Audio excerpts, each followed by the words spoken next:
बिस्मिल्लाहिर्रहमानिर्रहीम। तो इस वीडियो में हम 2018 पास्ट पेपर का फर्स्ट लॉन्ग क्वेश्चन सॉल्व करेंगे और बेसिकली इसके दो पार्ट्स हैं।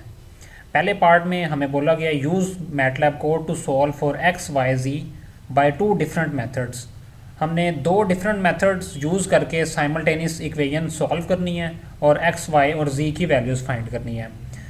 इस तरह का बिल्कुल सेम क्वेश्चन हमारे पास 2014 में भी था और वहाँ पे तीन मेथड्स यूज़ करके हमने इसका सोल्यूशन फाइंड करना था और इसमें हमने सिर्फ दो मेथड्स में से इसका सोल्यूशन फाइंड करना है।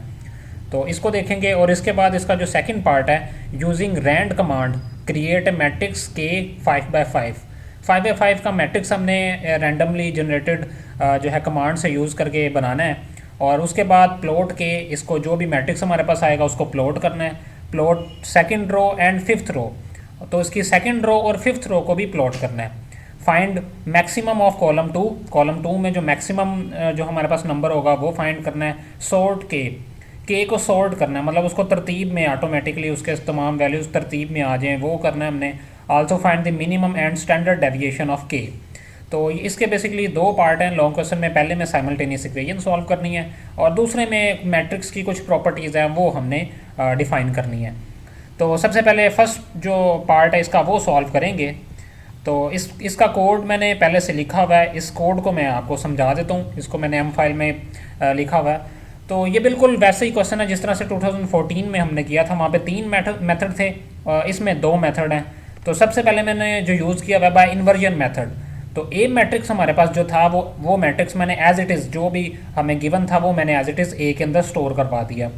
और इसके साथ जी हमारे पास जो बी मैट्रिक्स है, बी मैट्रिक्स की जगह पे मैंने क्या स्टोर करवाया हुआ है। असल में जब हम मैट्रिक्स यूज़ करके अपनी साइमल्टेनियस इक्वेशन को सॉल्व करते हैं तो इक्वल के इधर वाला जितना भी पार्ट होता है इसको हम एक मैट्रिक्स की फॉर्म में लिख लेते हैं जिसको हम ए मैट्रिक्स बोलते हैं।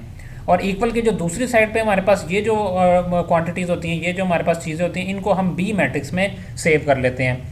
और फिर हम यहाँ पे एक इक्वेशन यूज़ करते हैं A into C equals to B, और ए को इन्वर्स करके दूसरी तरफ ले जाके मल्टीप्लाई करवा देते हैं तो हमारे पास सी मैट्रिक्स आ जाता है। तो बिल्कुल वही हम यहाँ पे यूज़ करेंगे रूल बाय इन्वर्जन मेथड। इसमें सी मैंने मैट्रिक्स ले लिया, उसके अंदर मैंने सेव करवा दिया inverse of A into B.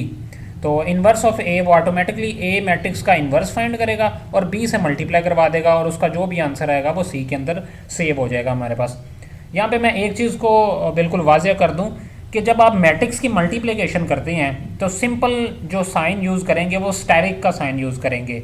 अक्सर जगह पे आपने देखा होगा कि डॉट स्टैरिक यूज़ किया जाता है, वो उस टाइम पे यूज़ किया जाता है जब हमने हेड टू हेड मल्टीप्लिकेशन करवानी हो। मतलब दो अरेज हैं आपके पास, उनकी हेड टू हेड मल्टीप्लिकेशन आपने करवानी है तो वो डॉट स्टैरिक यूज़ किया जाता है। इसमें सिर्फ हम स्टैरिक यूज़ करेंगे। तो ये जो भी इसका आंसर आएगा वो सी के अंदर स्टोर हो जाएगा और उसका जो पहला एलिमेंट होगा वो हमारे पास एक्स की वैल्यू होती है सी में, और सेकंड एलिमेंट वाई और थर्ड एलिमेंट जी होता है हमारे पास। तो इसको मैंने एक्स वाई जी में स्टोर कर दिया और ये जब इसको रन करेंगे हम तो वो शो कर देगा x equals to this, y equals to this and z equals to this. तो पहला मेथड सिर्फ ये 3-4 लाइनों में हमारा कंप्लीट हो गया। सेकंड मेथड जो हम यूज़ करेंगे वो बाय क्रैमर रूल है। तो क्रैमर रूल में हमें पता है कि हमने जो ए मैट्रिक्स है हमारे पास, यहाँ पे जो हमने ए मैट्रिक्स ये स्टोर करवाया हुआ है, इसमें पहले कॉलम की जगह पे बी को रिप्लेस करेंगे और फिर डिटर्मिनेंट लेंगे और ए ओरिजिनल ए के डिटर्मिनेंट से डिवाइड करते हैं तो वो हमारे पास एक्स की वैल्यू आ जाती है। फिर वाई की वैल्यू फाइंड करने के लिए जो सेकंड कॉलम है उसको रिप्लेस कर देंगे बी से और फिर डिटर्मिनेंट फाइंड करेंगे और डिवाइड कर देंगे ए के डिटर्मिनेंट से, तो हमारे पास वो वाई की वैल्यू होती है। और जी की वैल्यू के लिए थर्ड को हम रिप्लेस करते हैं।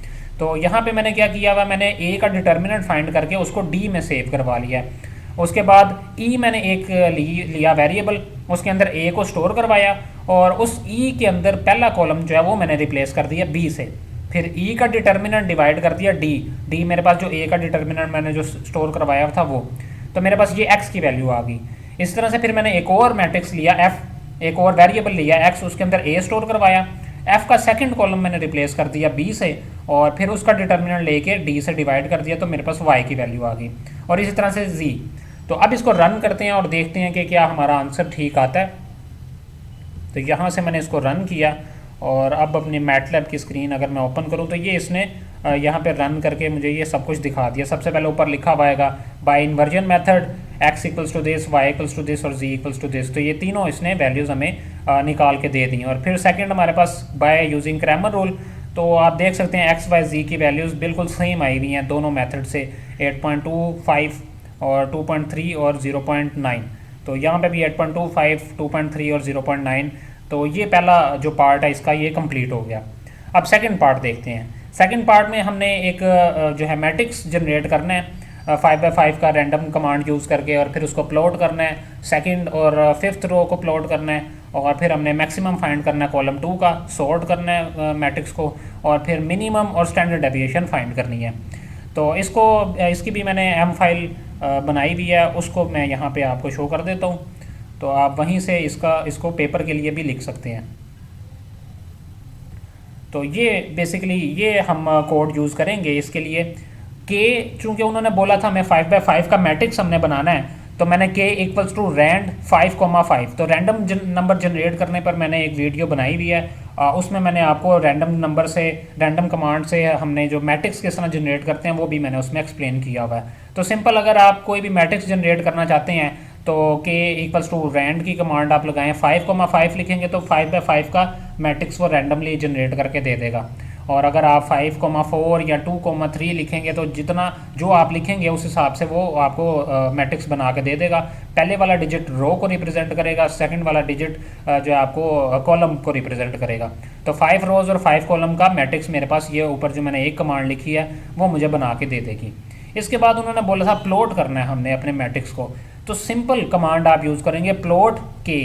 तो ये सिंपल एक कमांड जैसे ही आप यूज़ करेंगे वो मैट्रिक्स हमारा जो है वो प्लॉट करके हमें दे देगा। जो हमारे पास जो भी के अंदर जो भी वैल्यूज़ होंगी उन सब को प्लॉट करके हमें दे देगा। इसके बाद हमें बोला गया था कि प्लॉट करना है सेकंड कॉलम को। देख लेते हैं इसमें हमारे पास है सेकंड रो और फिफ्थ रो को हमने प्लॉट करना है। तो सेकंड रो के लिए जो हम यूज़ करते हैं कि 2 और जो है यहाँ पे कॉलन, तो ये सेकंड रो को सिर्फ यहाँ पे लेगा और उसको प्लॉट कर देगा, प्लॉट कमांड। और यहाँ पे लिख दिया के इंटू 2 कॉलन। तो ये अगर यहाँ पे आप कोई भी डिजिट लिखते हैं वो रो को कंसिडर करता है, और यहाँ पे कॉलन मतलब तमाम एलिमेंट्स ऑफ रो।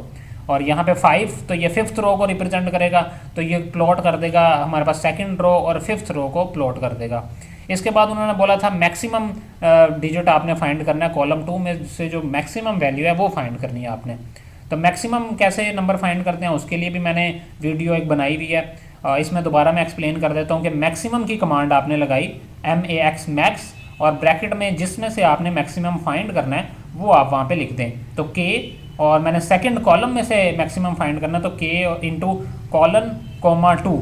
तो ये यहाँ पे जो भी डिजिट लिखा जाता है वो कॉलम को रिप्रेजेंट करता है। रो के लिए हम यहाँ पहले लिखते हैं और कॉलम के लिए हम यहाँ पे सेकंड पोजीशन पे लिखते हैं, और फर्स्ट पे फिर कॉलम लगाते हैं। तो ये मैक्सिमम फाइंड कर देगा, इस सेकंड कॉलम में से जो भी मैक्सिमम वैल्यू होगी वो फाइंड करके आउटपुट पे दे देगा।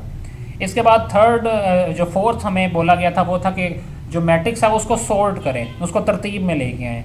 तो उसको तरतीब में लाने के लिए सिर्फ सिंपल कमांड सॉर्ट की आप लगाएंगे, सॉर्ट इनटू के, तो वो ऑटोमेटिकली के मैट्रिक्स को सॉर्ट कर देगा और आउटपुट पे आपको शो कर देगा।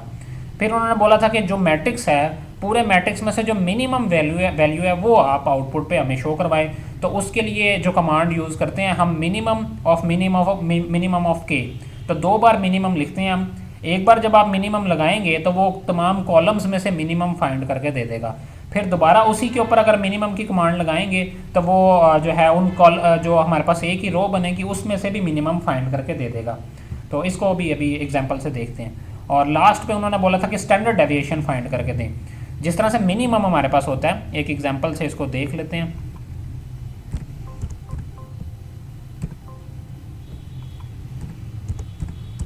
कोई भी मैं मैट्रिक्स ले लेता हूँ, मैंने ए मैट्रिक्स ले लिया रैंडम कमांड यूज़ करके, 3x3 का मैट्रिक्स यहाँ पे मैं ले रहा हूँ।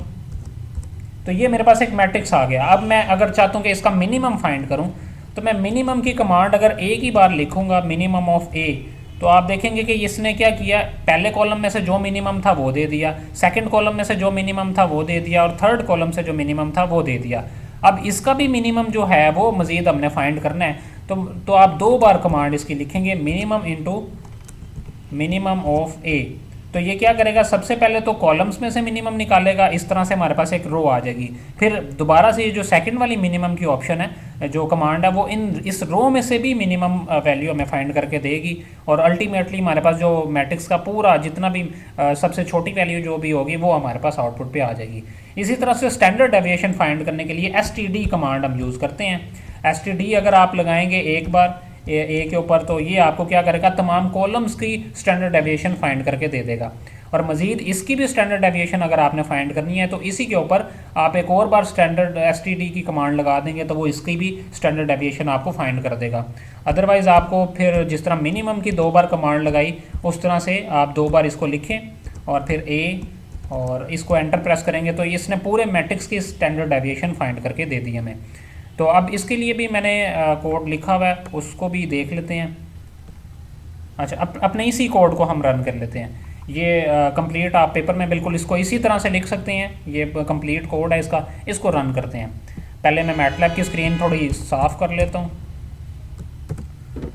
ठीक है, अब इसको रन करते हैं। तो ये मैंने रन किया और इसने ये ग्राफ मुझे एक शो कर दिया। ग्राफ चूँकि हमारे पास सेकंड रो और फिफ्थ रो को हमने प्लॉट करना था, तो यहाँ पे इसने बिल्कुल इसी को प्लॉट करके दे दिया।